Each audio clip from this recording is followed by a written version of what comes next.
The 10 News received an invitation to see something only law enforcement ever gets to see in person, the inside of a drug tunnel. American authorities rarely allow media access, but we were given a personal escort by the Mexican military to see the most recent drug tunnel discovered and seized before it was ever finished.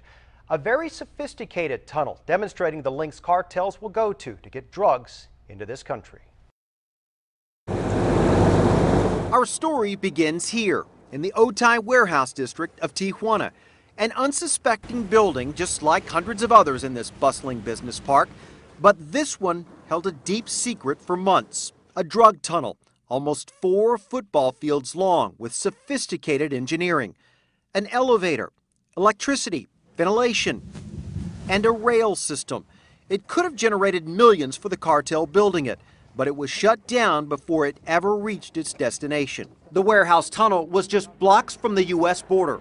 Jorge Nieto, a Tijuana reporter, shows us just how close. So the wall is right there. Yeah, the brown one. So there's a very good chance they go right up under the wall and reach another warehouse on the U.S. side. Yeah. Inside, the warehouse still looks very much like it did the day of the seizure. Hundreds of bags filled with dirt from the excavation of the tunnel. Near the front of the building, down a flight of stairs, a small closet. Inside was the elevator shaft, almost 40 feet deep. We had to be lowered down with a harness because the elevator is now broken. We were told we would have less than 30 minutes with our cameras because of the heat, humidity, and lack of air. So we've just come down what was the elevator shaft. We had to be lowered about 12 meters. They tell us that the tunnel here runs about 300 meters in the direction of the U.S. border. They never knew where it was going to come up on the other side. As soon as you get out of the shaft, you can feel the humidity.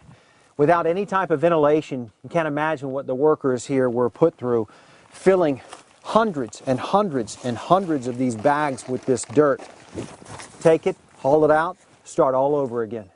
The tunnel was so new, the workers only had time to reinforce the first 15 feet of wall with plywood and 2x4s, just wide enough for a motorized rail system that would haul the bags of dirt and eventually the drugs through the tunnel. The only light we have is from small flashlights in our camera light. The walls are covered with partially exposed rocks. As we go further, deeper and deeper into the tunnel, it seems to just get smaller and smaller and hotter.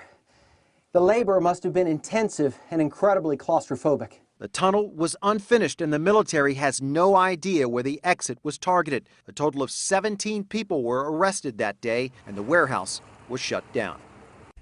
The persons or cartel responsible for funding the construction of the tunnel are still unknown to this day. As for the laborers, the Mexican military has an idea where some of those workers and their supplies came from. You can see that in a web-only exclusive right now on 10news.com. Okay, so no light except for what you brought. Cramped, limited air.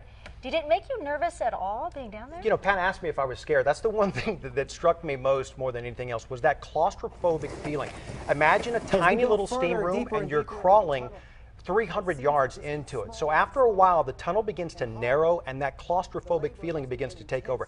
That's about the point where I turned around and said, you know what, the end of this, there's just going to be a wall. Yeah. The ceiling is leaking. Yeah. This thing could cave in at any moment. And so that's when you got out. That's when we got out. All right. Interesting. Thank you, Steve. Interesting look.